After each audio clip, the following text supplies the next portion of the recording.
विकास यादव जी, सुधीर यादव जी, राहुल पटेल जी से मेरी मुलाकात बिहार के चुनाव के दौरान हुआ था। उस समय ही उन्होंने कहा था कि विश्वविद्यालय चलना है इलाहाबाद, तो मैंने वचन दिया था कि हम जरूर चलेंगे। और विकास जी तो मेरे घर के ही हैं, और मुझे इसलिए भी आना था कि मेरी पढ़ाई लिखाई गांव से निकलकर किसी शहर में, वो शहर इलाहाबाद था। तो ये मेरा इलाहाबाद के प्रति शुरू से आकर्षण भी रहा। मैं 92 में इंटरमीडिएट पास किया GIC से, और तब तत्कालीन जो शिक्षा मंत्री थे और आज के वर्तमान के देश के रक्षा मंत्री राजनाथ सिंह जी, तो नकल विरोधी एक अभियान चलाया था। तो उस साल इंटरमीडिएट की पूरी रिजल्ट यूपी में मात्र 13% हुआ था। 87% बच्चे फेल कर गए थे। और दूसरी बात थी कि वो परिणाम भी बहुत लेट से आया था, जुलाई के बाद शायद अगस्त में आया था परिणाम। तो दिल्ली विश्वविद्यालय में जहाँ मैं पढ़ा, तो वहाँ के लिए एडमिशन की पूरी प्रक्रिया पूरी हो चुकी थी।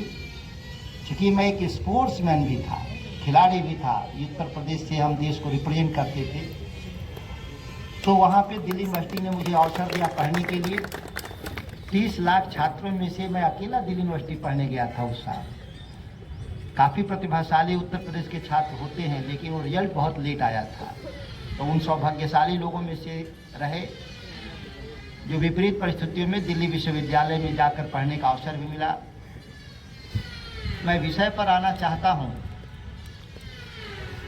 केवल छात्रों के सामने चुनौती नहीं है, छात्रों की चुनौतियों पे थोड़ा 2-4 मिनट बाद बात कर लेंगे। सच यह है कि देश के लोकतंत्र के सामने ही चुनौती है आज के दिन। और जो लोकतंत्र की चुनौती है आज हमारे सामने,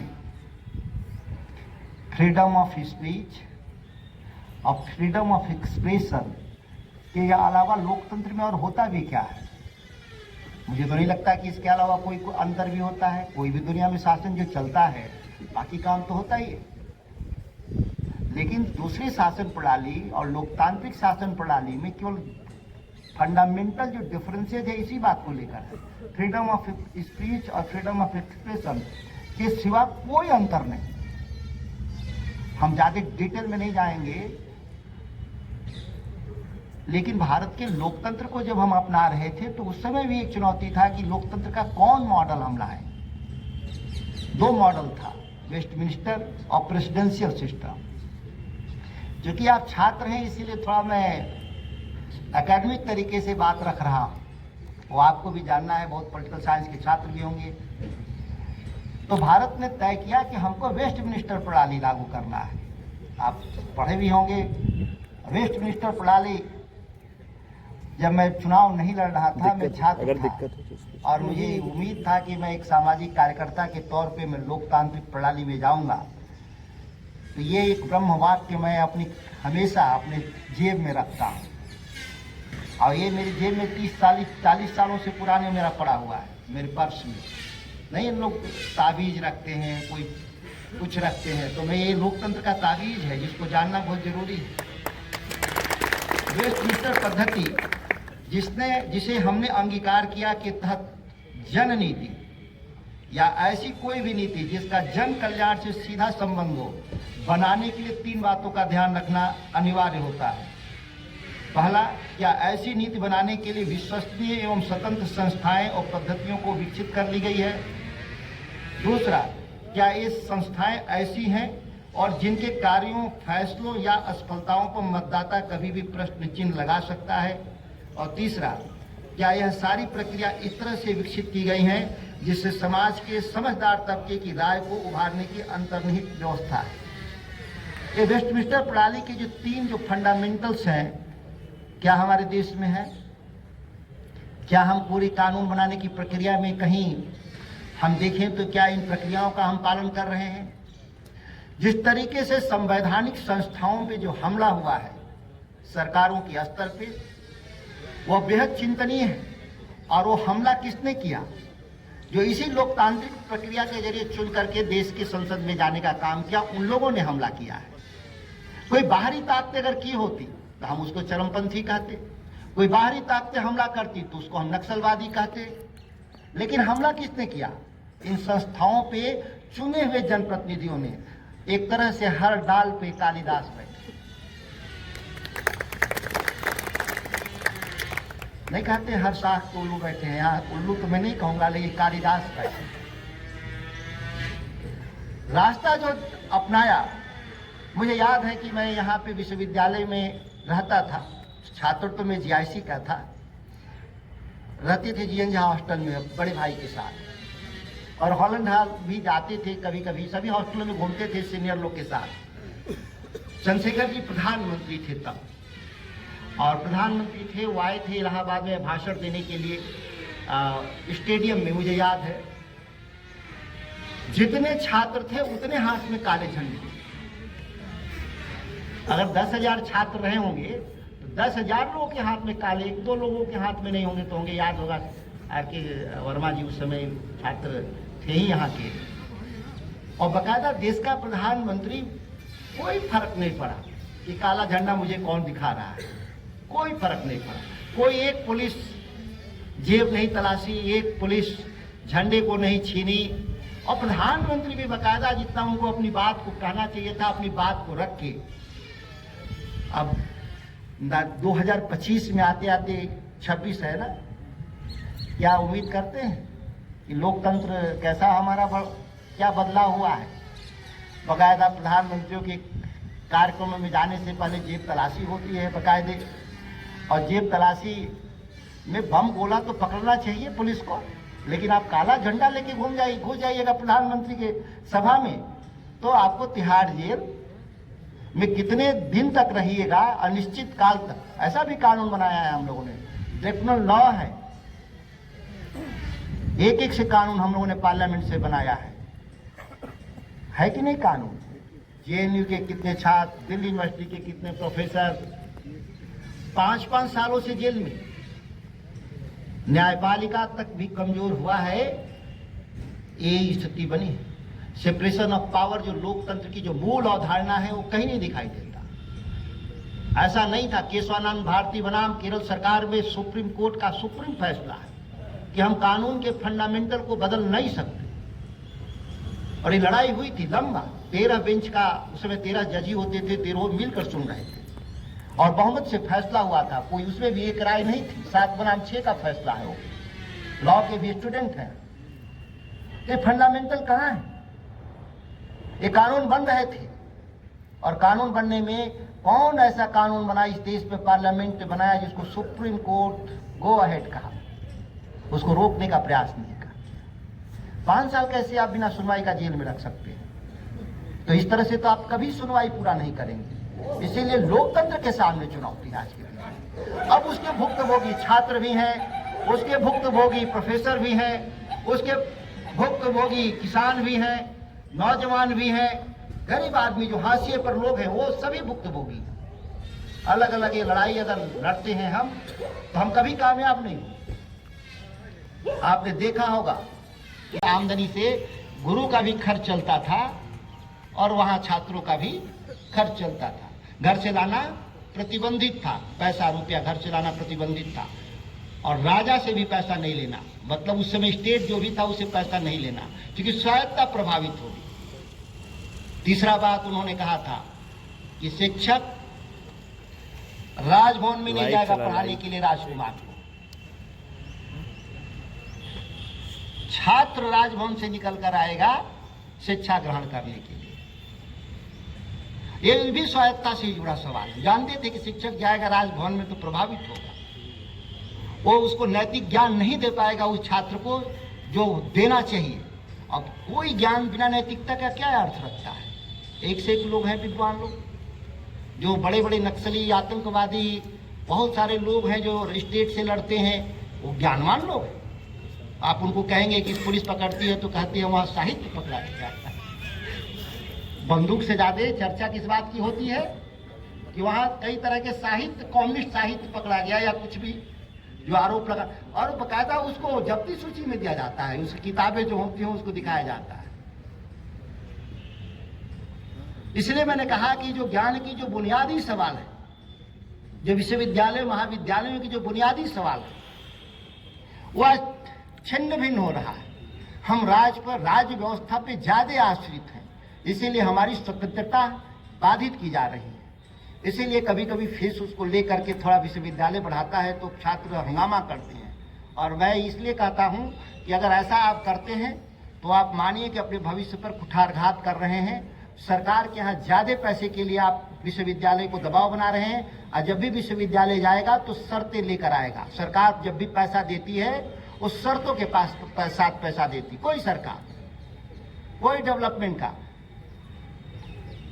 एक छोटा उदाहरण है, पंचायती राज कानून बना देश में, और कहा गया कि पंचायतें फैसला करेंगी कि उनका विकास कैसे होगा और हम पैसा दे देंगे। क्या ये बात सही है आज? नहीं। टाइड फंड आता है, वहीं से तय कर देते हैं दिल्ली से लोग कि ये नल जल के लिए पैसा है, ये सौर ऊर्जा के लिए पैसा है, ये नली के लिए पैसा है, गली के लिए पैसा है। पंचायतें नहीं तय करती, तो फिर इसका मत क्या अर्थ निकला? पंचायती राज का क्या अर्थ निकला? क्या वो डेवलपमेंट एजेंसी हो गई? सिंपल डेवलपमेंट एजेंसी हो गई। वो कहीं भी इलेक्टेड एजेंसी होती तो विश्वास ही नहीं है सरकार। तो आप समझ लीजिए कि विश्वविद्यालयों महाविद्यालयों को पैसे देते होंगे तो क्या क्या कह के देते होंगे।